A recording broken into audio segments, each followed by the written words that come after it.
The story of Sir Adrian Curtin de Weert, the man who would never die and fought in wars just for fun.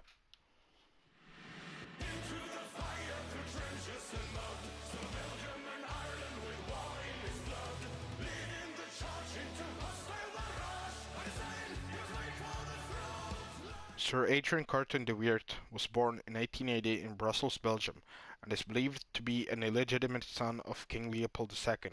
Not much is known about his childhood, but his family moved to Cairo, Egypt after his mother died in 1886. He started studying law in Oxford after graduating from a boarding school. In 1899, he heard of something that got him to immediately stop studying law in Oxford and leave against his father's wish. And that thing was, naturally for him, war. In 1899, he tried to enlist in the British Army to serve in the Second Boer War, but as his father didn't approve it and he was underage, his request for war was denied. He tried again, lying about his age and name. This time, he was approved. In his ideal war, he's fighting for anybody, be it for the British, French, or even for the Boers against the British. In South Africa, he received a bullet wound to his stomach and groin, taking him out of service temporarily. When Adrian was asked if he wanted to return home, he declined. While in South Africa, his father found out he went to serve in the military, but allowed him to stay if he wanted. Later, he was moved to British Somaliland to fight against the Mad Mullah, better known as Muhammad Abdullah Hassan. Together with supporters, they advanced so close to the enemy positions in Somaliland that he could touch the dervishes' rifles with his walking stick from their trenches. And while trying to get a better glimpse of their defenses, he was hit by a splinter which went right into his eye.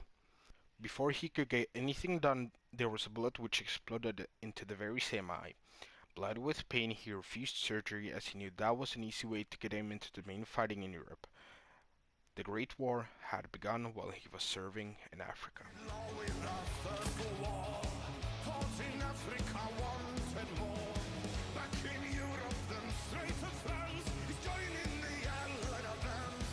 January 3rd, 1915, his eye was removed and he asked to be sent into Flanders to fight the Germans.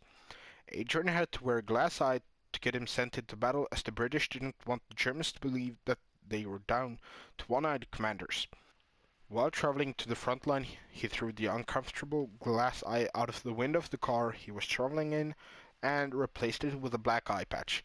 At one point, his commander became irate at him for not ducking when artillery was fired.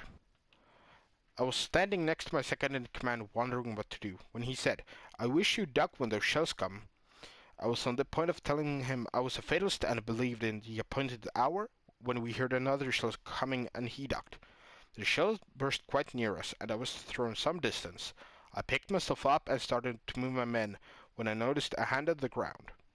The band was encased in a special kind of leather glove, which I recognized instantly as that worn by my second-in-command. While moving his men, he became the target of German fire. Suddenly, he found himself in a pool of blood, with his hand being a disgusting mess. He ran as fast as he could back to his own lines to get help. My hand was a ghastly sight, 2 of the fingers hanging by a bit of skin. All of the palm was shot, and most of the wrist. I asked the doctor to take my fingers. He refused, so I pulled them off myself and felt absolutely no pain in doing it.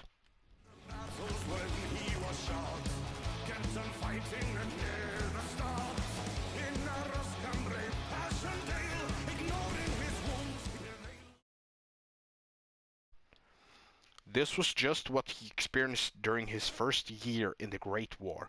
Only having lost an eye and an arm, he got told multiple times not to go back to the front line as he had been wounded so many times, but he kept on going back no matter what.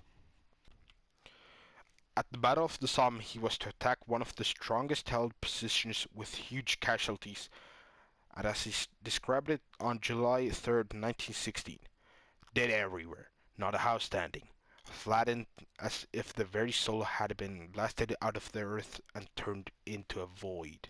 His comrades saw him pulling out the pins of grenades by his teeth and throwing the grenades into enemy lines with his one good hand. By the end of the day, almost every single one of his officers were killed or wounded. He was suddenly shot in the back of the head and fell to the ground, bleeding. Lots. He spent 3 weeks in the hospital before returning to the front line. He fought in the battles of the Somme, the Battle of Passchendaele, Arras, and Delville Wood. Later in 1918, he was again at the front line and a large shrapnel entered his hip, but still he survived and kept on fighting. In between the world wars, he served time in Poland fighting against the Bolsheviks and others.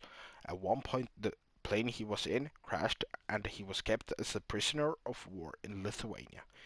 He even fell off a moving train while fighting, but jumped back onto the train from the tracks, continuing to shoot while at it.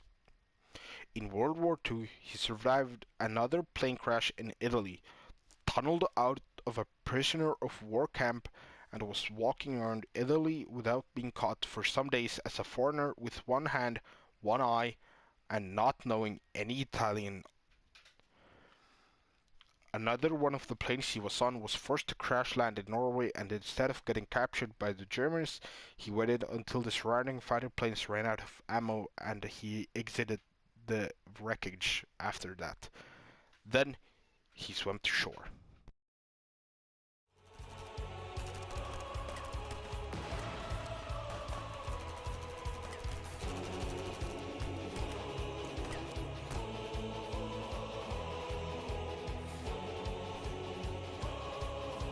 Later, after the Second World War, he was sent to China to improve relations with Communist China, still with just one hand.